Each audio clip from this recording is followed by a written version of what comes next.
Comparaison entre Kylian Mbappé et Vinicius Junior. Équipe actuelle, Paris Saint-Germain, valeur la plus élevée sur le marché, 200 millions €, mise à jour, 18 décembre 2023. Club de jeunesse, AS Bondy, 2004-2011, INF Clairefontaine, 2011-2013, AS Monaco, 2013-2016. Statistique globale, 372 matchs, 288 buts, 128 passes décisives.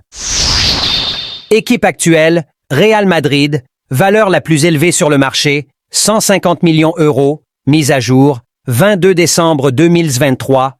Club de jeunesse, Flamengo, statistique globale, 335 matchs, 98 buts, 81 passes décisives. Comparaison des matchs joués l'un contre l'autre. Kylian Mbappé, 2 matchs, 172 minutes, 1 but, 0 passe décisive. Vinicius Junior, 2 matchs, 104 et 20 minutes, 0 but, 1 passe décisive. Pour cette saison 2024, Vinicius est-il réellement plus fort que Mbappé comme le pense le Real? Analyse des statistiques. Pour voir plus clair sur qui est le plus fort entre Vinicius et Kylian Mbappé, nous allons voir leurs statistiques pour voir qui est le plus décisif. Poursuivant l'analyse, les performances de Vinicius et Kylian Mbappé au cours de la dernière saison témoignent de leur puissance sur le terrain. La vitesse, la précision de passe et l'habileté de tir de Vinicius ont été remarquables, tandis que l'agilité, le sens du but et le leadership de Kylian Mbappé ont laissé leur marque indélébile. Cependant, il ne suffit pas de passer en revue leurs exploits et leurs cloches de but, car pour déterminer qui est le plus décisif, nous devons analyser plus profondément leurs contributions directes et indirectes à l'équipe, leurs performances sous pression et leur impact global sur les matchs. De plus, le compte-rendu des blessures et des sanctions subies peut également donner une image plus complète de leur durabilité et de leur discipline sur le terrain. En somme, chaque facteur doit être pris en compte pour déterminer le plus fort entre Vinicius et Kylian Mbappé. En outre, il est essentiel d'examiner les statistiques de chaque joueur, telles que les passes décisives, les tirs cadrés, les interceptions et les taux de réussite des duels aériens.